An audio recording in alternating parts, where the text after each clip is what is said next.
Good morning students, spark tech में स्वागत है। आज हम थर्ड ईयर की मशीन डिज़ाइन जिसका कोड 308 है कि कोटर जॉइंट की क्लास लेके आए हैं। तो कोटर जॉइंट और नक्कल जॉइंट, ठीक है। तो बेसिकली क्या है आपका कोटर जॉइंट और नक्कल जॉइंट। इसमें हम बात करेंगे आज कोटर जॉइंट की। हाँ, तो कोटर जॉइंट में हम बात करते हैं कोटर की। कोटर क्या है? एक फ्लैट वेज शेप पीस होता है। तो वेज शेप मतलब जैसे कुल्हाड़ी के जैसा, और इसका जो क्रॉस सेक्शन है यानी अनुप्रस्थ काट जो रहता है वो आयताकार रेक्टेंगुलर टाइप का होता है। तो कोटर एक तरह से क्या हो गया कि कुल्हाड़ी के जैसा आयताकार और टेपरित भाग हो गया, और इसका जो टेपर रहता है वो 1/48 से 1/24 तक। और बेसिकली कोटर माइल्ड स्टील, किसका? माइल्ड स्टील यानी कि मृदु इस्पात का या रोट आयरन का बना होता है।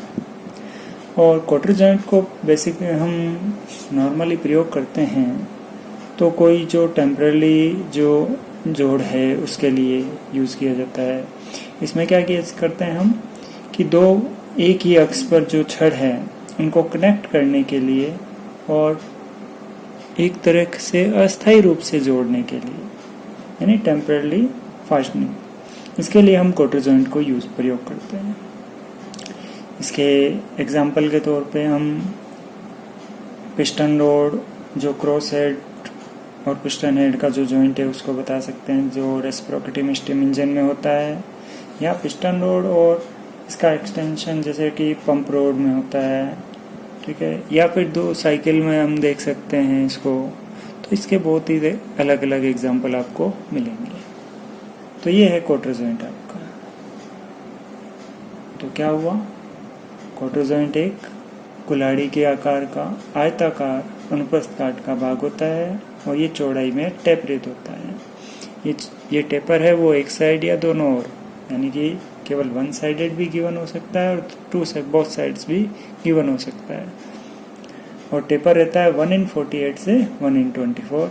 और ये एक तरह से यदि आप लॉकिंग डिवाइस में यूज कर रहे हैं तो इसको बढ़ा भी सकते हैं टेपर को। कोटर किसका बना होता है? माइल्ड स्टील का, मृदु इस्पात का और रोट आयरन का। और किस तरह के जोड़ में प्रयोग होगा? अस्थायी जोड़ के लिए, यानी कि आपको टेम्पररी कोई जॉइंट करना है तो उसमें आप कोटर जॉइंट को प्रयोग करेंगे। इसके लिए क्या होना चाहिए? दो समअक्षीय छड़ें या दो समअक्षीय छड़ों को जोड़ा जाता है, और ये जो छड़ें हैं वो तनावी और संपीड़न दोनों ही तरह के बलों को सहन कर सकती है।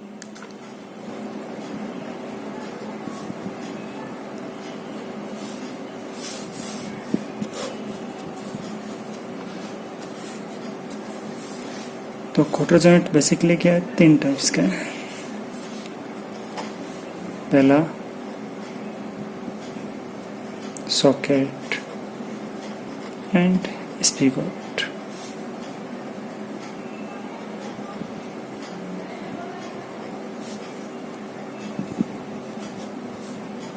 सॉकेट और स्पिगोट।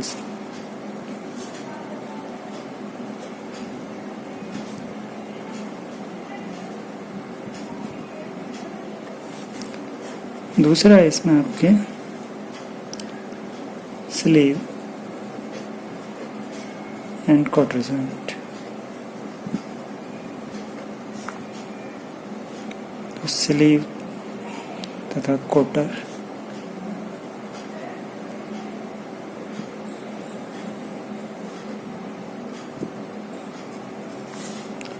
और थर्ड इसमें आपके आता है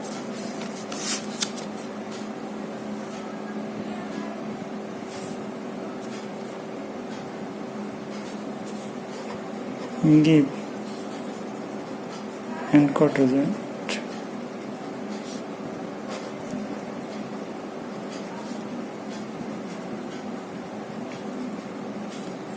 तो देखिए, पहला है आपके socket and spigot cotter joint, जो बहुत ही इम्पोर्टेंट है। दूसरा आपके स्लीव एंड कोटर जॉइंट है, और थर्ड आपके गिब एंड क्वार्टर जॉइंट। तो इनमें से जो फर्स्ट और सेकंड जो आपके हैं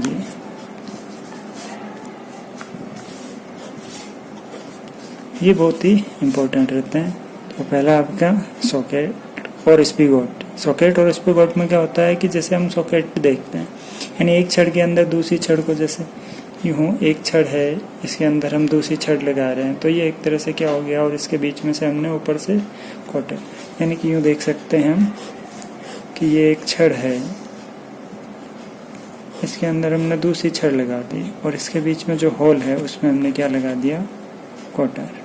तो ये कौन सा हो गया, सॉकेट एंड स्पिगोट प्रकार का क्वार्टर जॉइंट हो गया। और यदि हम दो छड़ हैं उनको आपस में कनेक्ट करें और इसके ऊपर हम क्या कर दें, एक आस्तीन चढ़ा दें, यानी स्लीव बना दें, पूरी कवरिंग, जैसे कि इंसुलेटिंग होती है उस तरह से यदि हम ऊपर से इसको कवर लगा दें और इसके अंदर यदि क्वार्टर को यूज कर लें, तो ये होता है स्लीव एंड क्वार्टर जॉइंट। तो मतलब एक कवर चढ़ी हुई है, उसके ऊपर से होल्डर में दो क्वार्टर का यूज होगा इसमें बेसिकली, और इसमें सिंगल क्वार्टर का यूज होगा। तो इस सॉकेट एंड स्पिगोट में सिंगल क्वार्टर से काम चलता है, और स्लीव में ऊपर से स्लीव चढ़ा दी जाती है, यानी कि कवर चढ़ा दिया जाता है, और उसमें दो क्वार्टर का प्रयोग होता है। ठीक है, तो आज हम बात करेंगे socket and spigot quarter joint की। तो हेडिंग डाल लीजिए।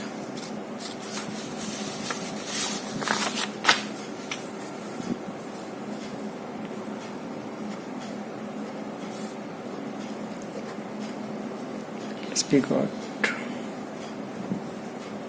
Quarter joint.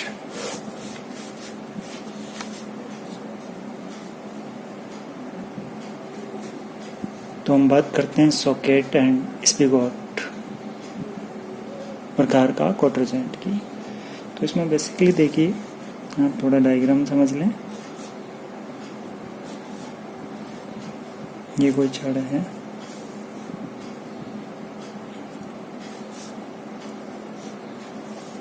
ये इसका उभरा हुआ भाग है, ये सॉकेट होगा।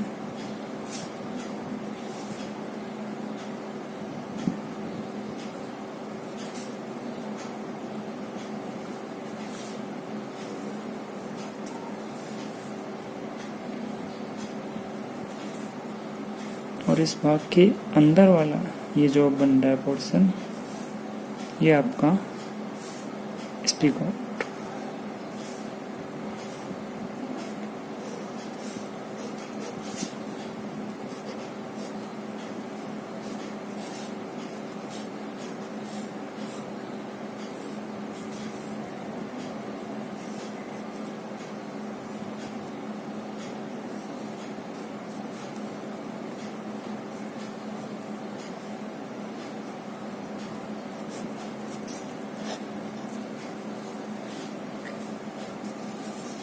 तो ये आपकी रोड है, ठीक है। ये पार्ट आपका सॉकेट, ये वाला पोर्शन आपका स्पिगोट, ये इसकी स्पिगोट की कॉलर, ये सॉकेट का उभरा हुआ भाग है तो सॉकेट कॉलर,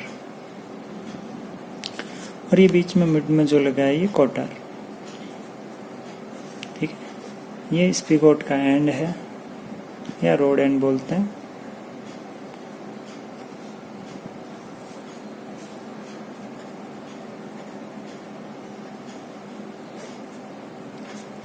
और यहाँ पे आपके जो लोड है वो टेंशन में क्रिएट हो रहा है। तो यानी यहाँ पे आपके क्या होगा, ये लोड लग रहा है दोनों साइड में, तो ये हो गया बाहर की ओर है, तो टेंशन में लोड लग रहा है। और ये आपका उभरा हुआ पार्ट है, ये आपका सॉकेट, ये वाला पोर्शन आपका सॉकेट की कॉलर, अंदर का ये पोर्शन है आपका स्पिगोट, और ये स्पिगोट की कॉलर, और ये जो बाकी है ये आपकी दोनों रोड हैं। ये दोनों एक ही एक्सिस पे, इसलिए इसको कोएक्सियल यानी कि समअक्षीय भी बोला जाता है। और ये आपका क्या पोर्शन है, क्वार्टर। तो चलिए अब हम बात करते हैं। तो ये पोर्शन आपका क्या है, सॉकेट, एक तरह से रोड है ये, और दूसरी रोड है वो स्पीकॉट है जो इसके अंदर है, और यहाँ जो होल होगा उसके अंदर क्या होगा, ये आपके क्वार्टर लगेगा। तो ये हो गया सॉकेट पोर्शन, ये हो गया आपका स्पीकॉट का पोर्शन, और इसके अंदर आपकी ये क्वार्टर। ठीक है, तो इस तरह से ये जॉइंट है। और इसमें ये जो होल है वो बेसिकली रेक्टेंगल टाइप का होल होता है, जिससे कि ये क्या रहता है, क्वार्टर आराम से इसमें फिक्स हो जाए। और ये एक तरह से दो रोड को टेम्पररी यानी अस्थायी रूप से जोड़ने के लिए यूज होता है। इनमें लोड बेसिकली तो देखा जाए अक्षीय, यानी कि इस अक्ष पे ही काम करेगा, लेकिन ये अपनी जो डायरेक्शन है, जैसे क्वार्टर जॉइंट है, जैसे यूज हो रहा है तो कंप्रेशन में भी जा सकता है और टेंशन में। तो लोड है वो दोनों ही तरह के आधार पर, दोनों ही बेस पे हम डिज़ाइन जब करते हैं तो दोनों ही बेस पे इसको किया जाता है। यानी कंप्रेसिव लोड भी डिज़ाइन किया जाता है और टेंसाइल बेस पे भी। और जो कंप्रेसिव लोड है वो बेसिकली क्या होता है, जो कॉलर है उनके द्वारा वहन किया जाता है। जो भी कॉलर जो थोड़ा, जैसे ये कॉलर इसकी बड़ा पार्ट है तो वो टेकन करेगी, यानी वो ले लेगी। ठीक है, तो अब हम इसके जो डिज़ाइन है उसको स्टार्ट करते हैं कि कैसे सॉकेट और क्वार्टर जॉइंट की डिज़ाइन स्टार्ट करते हैं। Design of socket and spigot quarter joint. Socket और स्पीगॉट क्वार्टर जोड़ की अभिकल्पना। तो इसमें सबसे पहले हम मान लेते हैं हमारे पास कौन कौन से जैसे टर्म्स आएगी जिसको यूटिलाइज करेंगे। इसका डायग्राम मैं आपको बता दूंगा। पी, तो सबसे पहले बात करते हैं हम पी की। तो कैपिटल पी क्या होता है, लोड कैरिड बाय रोड्स, यानी जो छड़े हैं या बार हैं उनके द्वारा वहन किया जाने वाला भार।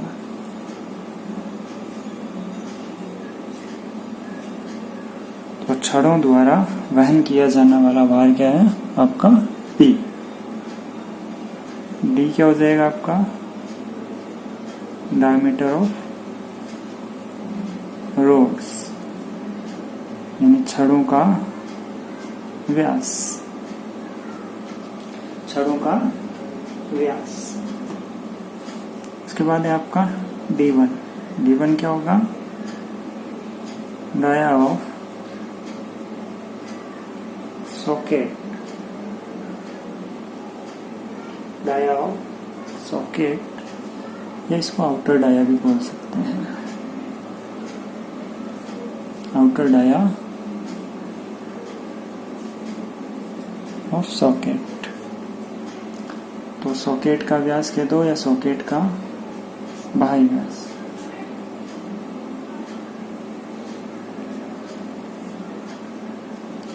उसके बाद में आपका D2, ये है डाया ऑफ स्पीगॉट, या इसको इनर डाया ऑफ सॉकेट बोल सकते हैं, क्योंकि ये आंतरिक पोर्शन होगा। तो स्पीगॉट का व्यास या फिर सॉकेट की टर्म में ये आंतरिक व्यास हो जाएगा। ठीक है, D1 D2। उसके बाद है आपका D3। D3 है आपका स्पीगॉट कॉलर।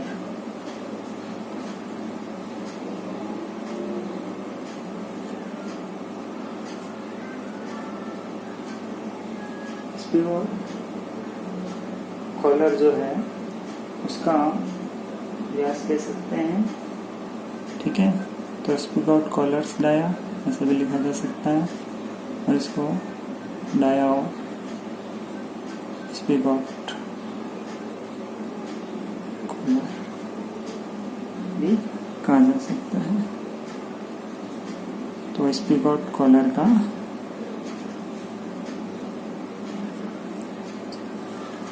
व्यास। अब स्पिगॉट कॉलर है तो कॉलर के साथ ही आप इसकी थिकनेस भी लिख सकते हैं, तो वो ज़्यादा बेटर रहेगी। तो इसकी होती है T1।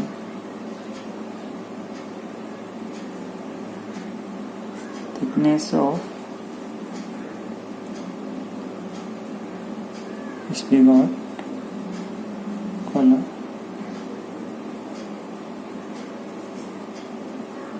स्पिगॉट कॉलर की मोटाई।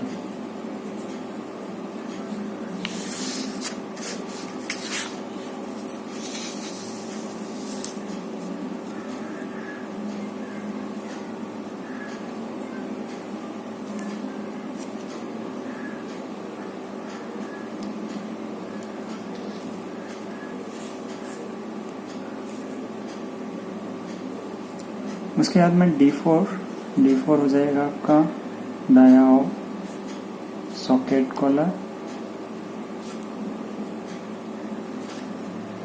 सॉकेट कॉलर का व्यास हो जाएगा, और इसकी जो थिकनेस है वो C, thickness of socket collar, यानी सॉकेट कॉलर की मोटाई।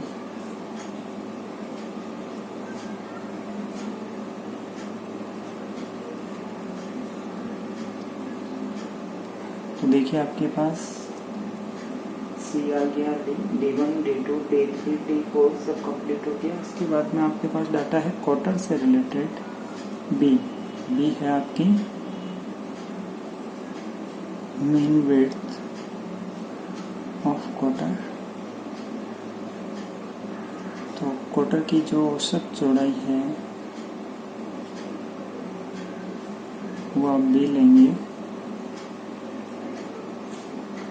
T थिकनेस ऑफ क्वार्टर लेंगे।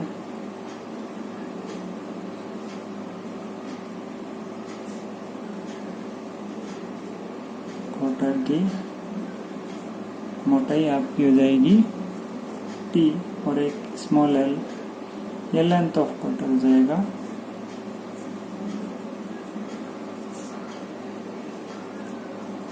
क्वार्टर की लंबाई। तो देखिए सबसे पहले आपके पास P है आपकी जो छड़ों के द्वारा वहन किया जाने वाला भार है, लोड है, बेसिकली ये टेंसाइल रहेगा यहाँ पे, ठीक है। D आपका डायमीटर ऑफ रोड्स यानी छड़ों का जो व्यास है वो हो गया। D1 आपका सॉकेट का व्यास, D2 आपका स्पिगॉट का व्यास, उसके बाद D3 आपका स्पिगॉट कॉलर का डायमीटर कहते हैं, या डायमीटर स्पिगॉट कॉलर का व्यास कहते हैं। स्पिगॉट कॉलर का व्यास है तो इसकी मोटाई भी है, मोटाई क्या है आपकी T1। D4 आपका सॉकेट कॉलर का व्यास हो जाएगा, और C आपकी सॉकेट कॉलर की मोटाई। उसके बाद में B क्वार्टर की औसत चौड़ाई, T क्वार्टर की मोटाई, और L इसकी लेंथ हो जाएगी क्वार्टर की। तो ये बेसिकली सारा डाटा आपका ड्राइंग में अब आ चुका है, और इसमें डिस्टेंस और स्ट्रेस से रिलेटेड। इसके बाद आपके पास है A है आपका distance between slot and to the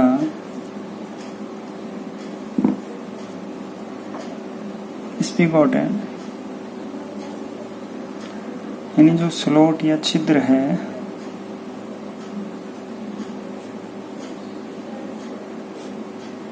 से जो स्पिगोट जहाँ खत्म हो रहा है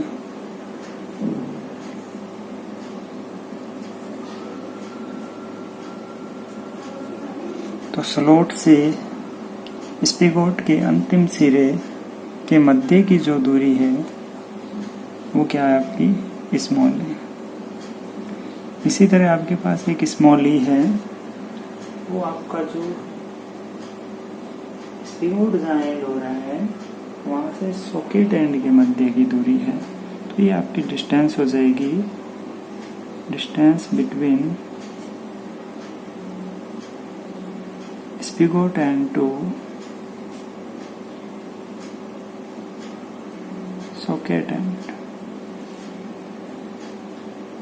तो स्पिगोट के सिरे से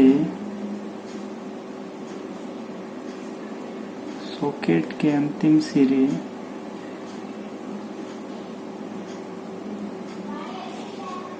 के मध्य दूरी है।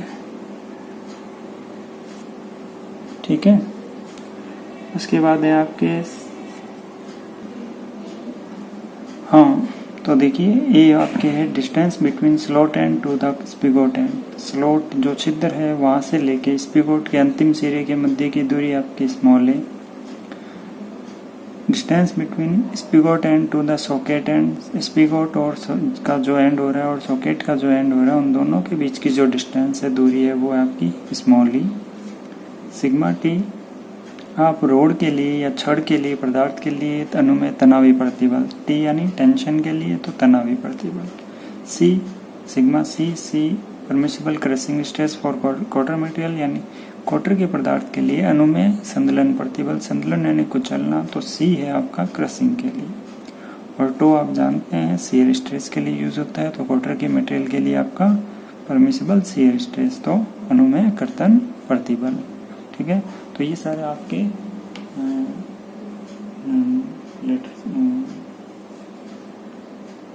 ये सारे आपके डिनोटेशन हो गया कि मतलब जो जो हमारे काम आएंगे वो सारी चीज़ें हमारे पास आ चुकी है। चलिए अब इसका डिज़ाइन का चित्र बनाते हैं।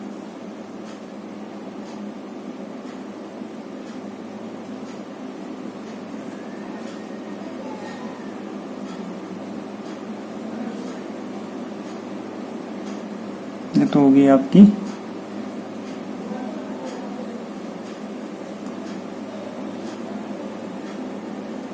रोड।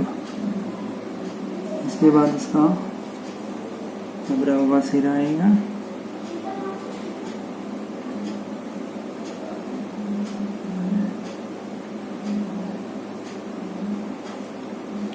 ये पोर्शन है आपका सॉकेट।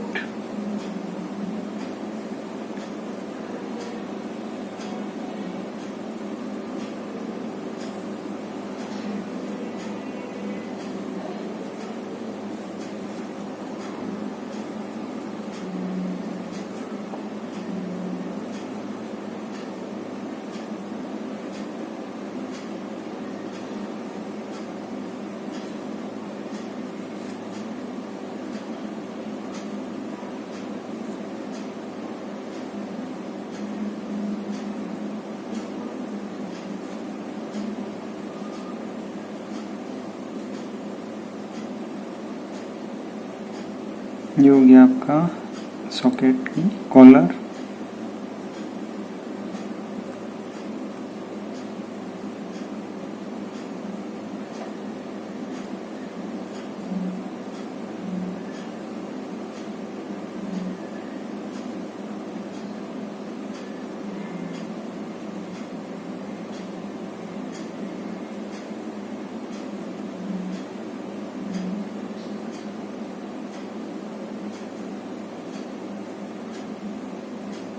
ये आपका है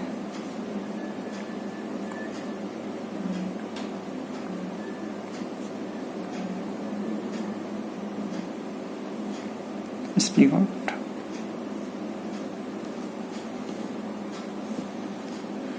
ये वाला पोर्शन आपका हो गया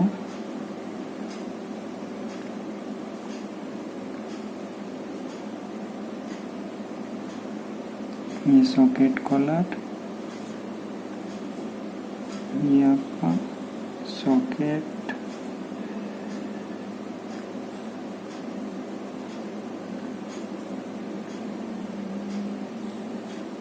ये आपका स्पिगोट, स्पिगोट कॉलर, और ये है आपकी रोड।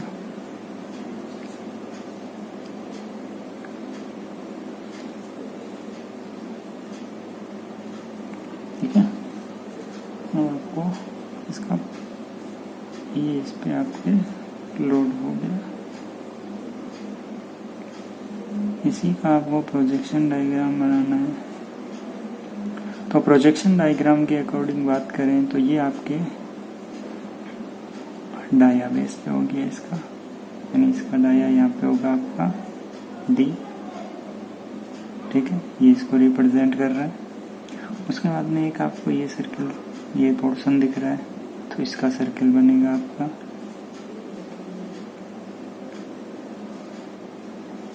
तो ये आपका होगा सॉकेट कॉलर का।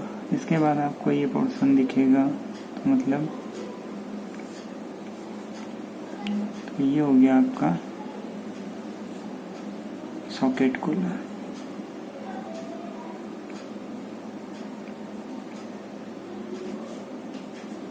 तो आपको 3 डाया दिखेंगे, तो मतलब एक डी, उसके बाद ये D3 और एक D4। अब जो रह गए अंदर,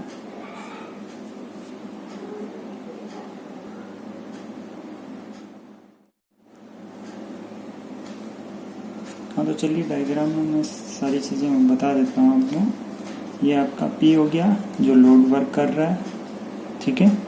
उसके बाद ये D हो गया आपका रोड का डायामीटर, ठीक है।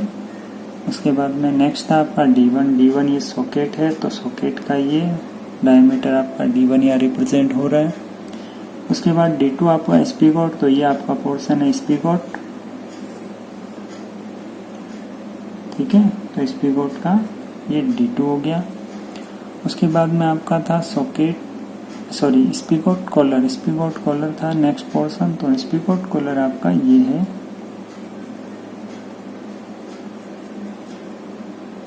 स्पीगोट कॉलर का आपका ये डायमीटर आपका रिप्रेजेंट हो रहा है D3 और इसकी मोटाई जो थिकनेस है वो T1, ठीक है। नेक्स्ट आपका सॉकेट कॉलर का डाया ये पोर्शन है सॉकेट, तो ये डाया D4 आपका रिप्रेजेंट हो रहा है यहाँ पे, देख लीजिए।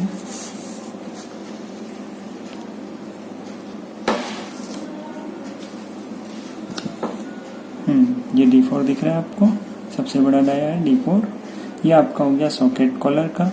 इसकी थिकनेस जो C है तो वो ये रही, ठीक है। क्लियरेंस छोड़ देंगे हम C, ठीक है, सॉकेट तक हो गया। उसके बाद आपकी क्वार्टर की औसत चौड़ाई ये रही, मोटाई T ये रही इस डायग्राम में, और लेंथ है ये इस डायग्राम में रिप्रेजेंट हो रही है, ये इसका साइड व्यू है, ठीक है। प्रोजेक्शन डायग्राम होता है एक तरह से।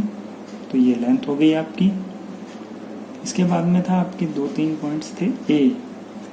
ए आपकी क्या है, स्लोट एंड, तो स्लोट कहाँ होगा, यहाँ पे क्वार्टर डलेगा, तो स्लोट से स्पीगोट जहाँ खत्म हो रहा है उसके बीच की दूरी आपकी A, फिर आपका क्लियरेंस का गैप देना है। उसके बाद नेक्स्ट जहाँ पे स्पीगोट यहाँ एंड हुआ है, तो ये सॉकेट जहाँ खत्म हो रहा है वहाँ तक की डिस्टेंस आपकी E। तो इस तरह से ये सारी दूरियां आपकी डायग्राम में रिप्रेजेंट हो चुकी है, यानी सारा डाटा आपका डायग्राम में रिप्रेजेंट हो चुका है। अब हम इसमें ये किस किस तरह से फेल हो सकता है, इसको कैसे चेक किया जा सकता है वो देखेंगे, ठीक है। तो इसका एक ओरिजिनल डायग्राम की पिक आपको मिल जाएगी, ठीक है।